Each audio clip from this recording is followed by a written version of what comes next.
Hello students, welcome back to my channel. If you are new to my channel, then please subscribe to the channel and press bell icon also so that new video notification reach you first. Students, we were doing chapter 16 of social science of class 8th. The education and British rule. इस chapter के 2 parts हम already discuss कर चुके हैं। जिन students ने वो videos नहीं देखी होगी उनके लिए मैं डिस्क्रिप्शन बॉक्स में लिंक प्रोवाइड कर दूंगी, तो उस वीडियो को भी ज़रूर देखिएगा और लाइक शेयर कमेंट ज़रूर कीजिएगा। स्टूडेंट्स, इस लेसन में हम ब्रिटिश रूल और जो उस दौरान एजुकेशन सिस्टम था इंडिया में उसके बारे में रीड कर रहे हैं। हमने जो वेस्टर्न एजुकेशन है उसके रिगार्डिंग जो महात्मा गांधी के व्यूज़ थे वो हमने प्रीवियस वीडियो में जो है वो डिस्कस कर लिए हैं। हमने पेज नंबर 169 तक प्रीवियस वीडियो में डिस्कस कर लिया है। आज हम रीड करेंगे रविंद्रनाथ टैगोर के जो व्यूज़ हैं वेस्टर्न एजुकेशन के regarding. Okay, so let's start. Rabindranath Tagore Shanti Niketan. You must have listened about Shanti Niketan. Do you know why, whom and why was it established? तुमने जो है शांति निकेतन के बारे में जरूर सुना होगा। क्या तुम जानते हो कि इसे किसने और क्यों इस्टेब्लिश किया था? Rabindranath Tagore started this institution in 1901 AD. Rabindranath Tagore ji ने इस संस्था की शुरुआत की थी 1901 AD में। When he was a child, going to school was like going to jail to him and he felt uneasiness there. Rabindranath Tagore जी जब बच्चे थे और जब वो स्कूल जाते थे तो उनको स्कूल जाना जेल जाने के समान लगता था और उन्हें वहाँ बहुत ही बेचैनी होती थी। When the other children listened to the teacher, his mind roamed somewhere else. जब अन्य बच्चे अध्यापक को सुनते थे तो उनका जो माइंड था वो कहीं और ही घूमता रहता था। When he grew up, he thought of opening a school where children can be happy, be free, be creative and could easily understand their thoughts. It should be free from the strict and restricted discipline of education system established by the Britishers. जब रविंद्रनाथ टैगोर जी बड़े हुए तो उन्होंने एक ऐसा school खोलने के बारे में सोचा जहां पर बच्चे खुश रह सकें, फ्री होके जो है अपनी जो क्रिएटिविटी है उसको दिखा सकें और वे आसानी से जो है विचारों को समझ सकें। और यह स्कूल जो है वो ब्रिटिश जो एजुकेशन सिस्टम था उसके जैसा स्ट्रिक्ट और रिस्ट्रिक्टेड डिसिप्लिन वाला नहीं था, उससे बिल्कुल मुक्त था। Teacher can understand the students and help them to develop curiosity and desire to know. और जो अध्यापक थे वो विद्यार्थियों को अच्छी तरह से समझ सकें और उनकी हेल्प कर सकें उनकी इच्छा और जिज्ञासा को विकसित करने के लिए। टू नो मीन्स जानने के लिए, ज्ञान को प्राप्त करने के लिए। Such type of creative education can be imparted in natural atmosphere. और इस तरह की जो क्रियात्मक एजुकेशन है उसको जो है केवल प्राकृतिक वातावरण में ही दिया जा सकता है। So he decided to open a school in rural area about 100 kilometre away from Calcutta. So उन्होंने कलकत्ता से 100 किलोमीटर दूर एक ग्रामीण क्षेत्र में ऐसा स्कूल खोलने का निर्णय लिया। He felt this place was peaceful. उन्होंने ये महसूस किया कि ये जो स्थान है वो बहुत ही शांतिमय है। Where children can develop with nature. जहाँ पर जो बच्चे हैं वो प्रकृति के साथ विकसित हो सकते हैं। Although Mahatma Gandhi and Rabindranath Tagore had same suggestions, What Gandhiji was deadly against the Western culture. यद्यपि महात्मा गांधी और रविंद्रनाथ टैगोर जी के एजुकेशन के प्रति सेम ही सजेशंस थे, परंतु गांधी जी वेस्टर्न एजुकेशन के बिल्कुल विरुद्ध में थे। Tagore wanted a mixture of West elements of Western culture and Indian tradition. जबकि जो टैगोर जी थे वो चाहते थे कि जो एजुकेशन है उसमें वेस्टर्न कल्चर और इंडियन ट्रेडिशन का एक जो सबसे अच्छा मिक्सचर है वो बच्चों को सिखाया जाए। There was imparted education of art, music and dance as well as science education etc. was imparted in Shanti Niketan. Shanti Niketan में कला, संगीत, नृत्य और इसके साथ साथ विज्ञान की शिक्षा भी दी जाती थी। Here is a pic of Shanti Niketan. Next is a case study Baroda. Baroda is an important city of Gujarat. जो बड़ौदा है वो गुजरात की एक इम्पोर्टेंट सिटी है। This city is famous for Sayaji Rao university. और ये जो शहर है वो सयाजी राव यूनिवर्सिटी के लिए जाना जाता है। मीन्स वहाँ पे सयाजी राव यूनिवर्सिटी है जिसकी वजह से ये सिटी फेमस है। This university was established in 1948 AD। यह जो विश्वविद्यालय है वो 1948 ईस्वी में स्थापित किया गया था। What the actual credit to establish this university goes to Sayaji Rao III। परंतु इस विश्वविद्यालय को स्थापित करने का जो श्रेय है वो सयाजी राव तृतीय को जाता है। Baroda university was named after him. और बड़ौदा यूनिवर्सिटी का जो नाम है वो इन्हीं महाराजा के नाम पे रखा गया है। Here is the pic of Maharaja Sayaji Rao. Okay, Maharaja Sayaji Rao was a famous intellectual. और जो महाराजा सयाजी राव थे वो एक प्रसिद्ध विद्वान थे। He made reforms in the field of education. उन्होंने शिक्षा के क्षेत्र में कई सुधार किए। ही established a network of school, libraries and hospital through the length and breadth of his state. उन्होंने अपने राज्य के चारों ओर जो है स्कूल, लाइब्रेरी और हॉस्पिटल का एक जाल जो है वो बना रखा था। मीन्स कि बहुत सारे स्कूल, लाइब्रेरी और हॉस्पिटल उन्होंने अपने राज्य में खोल रखे थे। ही प्रोपेगेटेड स्वदेशी एंड एडवोकेटेड नेशनल मूवमेंट। उन्होंने स्वदेशी का प्रचार किया और नेशनल मूवमेंट का एडवोकेट किया, मीन्स उसका समर्थन किया। इन 1881 महाराजा Sayaji Rao III laid the foundation of the Baroda College, which later on flourished into a full-fledged university। 1881 ईस्वी में महाराजा सयाजी राव तृतीय ने बड़ौदा कॉलेज की फाउंडेशन जो है वो रखी, जो कि बाद में बड़ौदा यूनिवर्सिटी के नाम से फली फूली। Baroda has 20 public schools and over 100 private schools.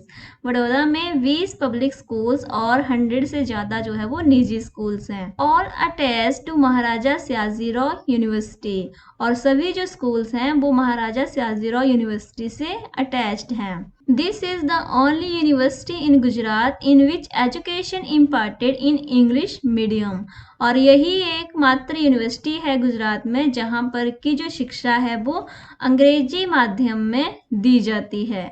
In this university, about 3,000 students from country and abroad are providing education। और इस विश्वविद्यालय में 3,000 से अधिक जो विद्यार्थी हैं वो देश से और बाहर के देश से भी यहाँ पे एजुकेशन लेने आते हैं। Okay, next is a case study sir Syed Ahmad Khan and Aligarh university. आगे हम सर सैयद अहमद खान और अलीगढ़ यूनिवर्सिटी के बारे में रीड आउट करेंगे। He is sir Syed Ahmad Khan. Sir Syed Ahmad Khan was the first Muslim reformer. Sir Syed Ahmad Khan जो थे वो पहले मुस्लिम समाज सुधारक थे। He started Aligarh movement in the 19th century to reform in Muslim society and religion. उन्होंने मुस्लिम समाज और धर्म में सुधार करने के लिए 19वीं सदी में अलीगढ़ मूवमेंट की शुरुआत की। He interpreted the Muslim religion and principle to eradicate superstition and false tradition prevalent among the Indian Muslims. इन्होंने भारतीय मुस्लिम समुदाय में फैले अंधविश्वास और जो गलत परंपराएं हैं उनको हटाने के लिए मुस्लिम धर्म और सिद्धांतों का जो है वो प्रचार किया। That is why is laid stress on the Western education and study of the Western literature। यही एक कारण था जिसकी वजह से वेस्टर्न एजुकेशन और वेस्टर्न लिटरेचर जो साहित्य है उसको पढ़ाने के ऊपर स्ट्रेस दिया गया। In 1875 AD he established Muslim Anglo Oriental College at Aligarh. 1875 ईस्वी में उन्होंने मुस्लिम एंग्लो ओरिएंटल कॉलेज जो है वो अलीगढ़ में स्थापित किया। Later on this college became the nucleus of Aligarh movement. बाद में यही कॉलेज अलीगढ़ मूवमेंट का केंद्र बना। In 1920 AD this college transformed into Aligarh Muslim university, और 1920 ईस्वी में यही कॉलेज जो है वो अलीगढ़ मुस्लिम यूनिवर्सिटी में कन्वर्ट हो गया। The first principal of this college was mister Beck, और इस कॉलेज के फर्स्ट प्रिंसिपल मिस्टर बेक थे। He contributed a lot to Sir Syed Ahmad Khan to bring the Muslims close to the British government. इन्होंने मुस्लिम को British government के नजदीक लाने के लिए सर सैयद अहमद खान का काफी सहयोग किया। Sir Syed Ahmad Khan was made the member of Public Service Commission in 1878 AD, और 1878 ईस्वी में सर सैयद अहमद खान को जो है वो पब्लिक सर्विस कमीशन का मेंबर बना दिया गया। In 1882 AD, he was appointed as a member of Viceroy's Legislative, और 1882 ईस्वी में इनको जो है वो वाइसराय लेजिस्लेटिव का भी मेंबर बना दिया गया। In 1888 AD, he was conferred the title of Sir. He died in 1898 AD, और 1888 में इनको जो है वो सर की उपाधि दी गई, और 1898 में इनकी मृत्यु हो गई। नेक्स्ट हम थोड़ा सा अलीगढ़ मूवमेंट के बारे में भी जान लेंगे। Aligarh movement was a popular movement which was started by Sir Syed Ahmad Khan for awareness of the Muslims, because Aligarh was the center of the movement. That is why it is known as Aligarh movement. Aligarh movement जो है वो एक प्रसिद्ध movement था, आंदोलन था, जो कि सर सैयद अहमद खान द्वारा शुरू किया गया था। क्यों शुरू किया गया था? मुस्लिम्स को जागरूक करने के लिए। बिकॉज अलीगढ़ वाज सेंटर, क्योंकि अलीगढ़ इस आंदोलन का केंद्र था, इसलिए इस आंदोलन को अलीगढ़ आंदोलन के नाम से जाना गया। The leaders of this movement stressed upon and to discard the false rituals and to get the western education. इस आंदोलन के जो नेता थे उन्होंने वेस्टर्न एजुकेशन को अपनाने और जो भारतीय समाज में फैले हुए अंधविश्वास थे और जो फेक जो रिचुअल्स थे उनको हटाने के लिए इस आंदोलन को चलाया गया था।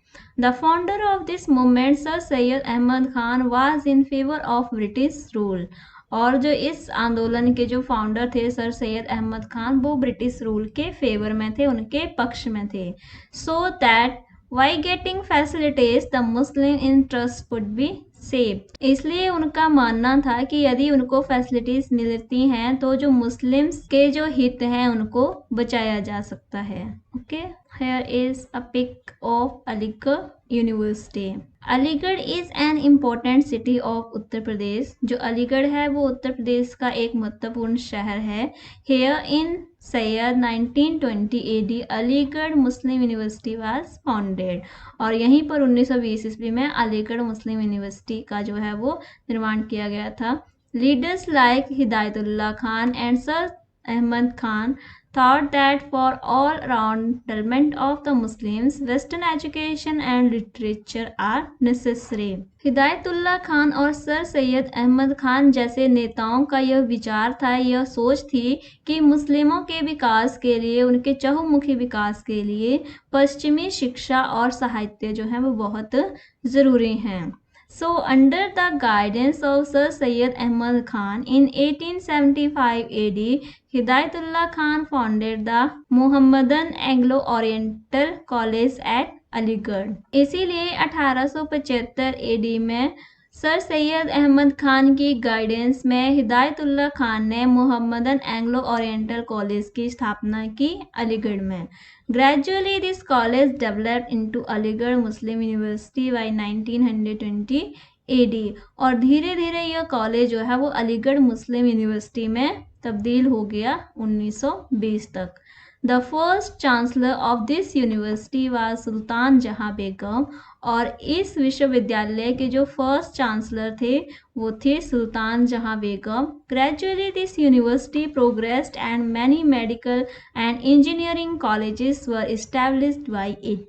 और यह यूनिवर्सिटी जो है धीरे धीरे बहुत ज़्यादा प्रोग्रेस्ड हुई, बहुत ज़्यादा इसने विकास किया, उन्नति की, और इसने काफ़ी मेडिकल और इंजीनियरिंग कॉलेज भी स्थापित किए। At present this university have 30,000 students on enroll and there are nearly 80 educational departments। वर्तमान समय में इस विश्वविद्यालय में 30,000 के करीब स्टूडेंट्स हैं और लगभग 80 एजुकेशनल डिपार्टमेंट्स हैं। सो स्टूडेंट्स, इसके साथ ही आपका ये चैप्टर जो है वो कंप्लीट होता है। नेक्स्ट आपकी एक्सरसाइज है जो कि आप इस लेसन की हेल्प से जो है वो अच्छी तरह से कर सकते हो। So students, if you find this video useful, then please like, share and comment. If you are new to my channel, then please subscribe to the channel and press the bell icon also. Thank you for watching this video.